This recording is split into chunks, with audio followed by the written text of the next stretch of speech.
श्री राम जी का विवाह और राज्याभिषेक दोनों ही शुभ मुहूर्त देखकर शास्त्रों के अनुसार विधि पूर्वक संपन्न किए गए थे। फिर भी न तो उनका वैवाहिक जीवन सुखद रहा और न ही राज्याभिषेक पूर्ण हो सका। विवाह के तुरंत बाद उन्हें वनवास मिला और राज्याभिषेक के दिन ही उन्हें राजमहल की जगह वन की ओर प्रस्थान करना पड़ा। यह सब विधि का विधान था। जब इस दुखद परिस्थिति का कारण पूछा गया तो महर्षि वशिष्ठ जी ने कहा, सुनहु भरत, भावी प्रबल बिलखी कहे मुनिनाथ, हानि लाभ जीवन मरण यश अपयश विधि हाथ।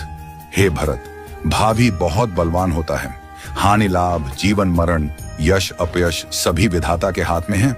मनुष्य चाहकर भी भाग्य को नहीं बदल सकता।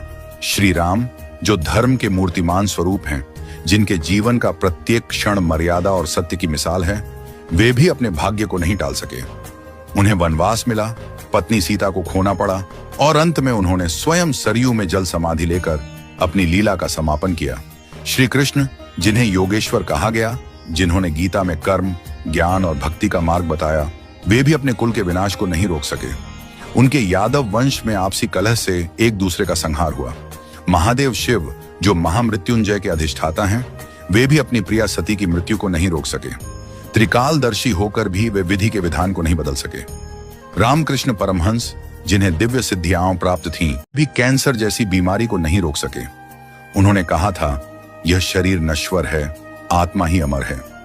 रावण जिसके पास अपार बल और ज्ञान था, जो शिव का भक्त था, वह भी अपने अहंकार के कारण नाश को नहीं टाल सका। कंस जो जानता था कि श्री कृष्ण उसका अंत करेंगे, फिर भी विवश था।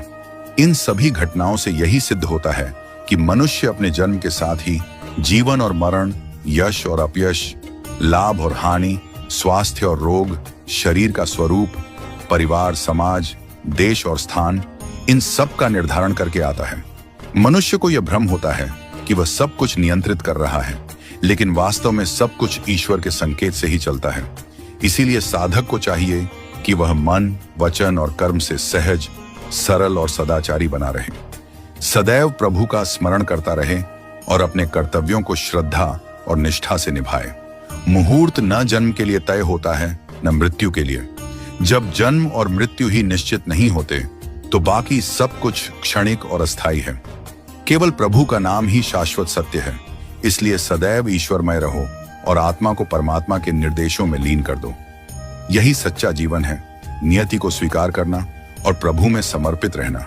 हमेशा अपना कर्म करो और बाकी सब कुछ प्रभु के ऊपर छोड़ दो। वही सब करने वाले हैं। हम और आप तो बस कठपुतली हैं जो प्रभु की इच्छा से चल रहे हैं।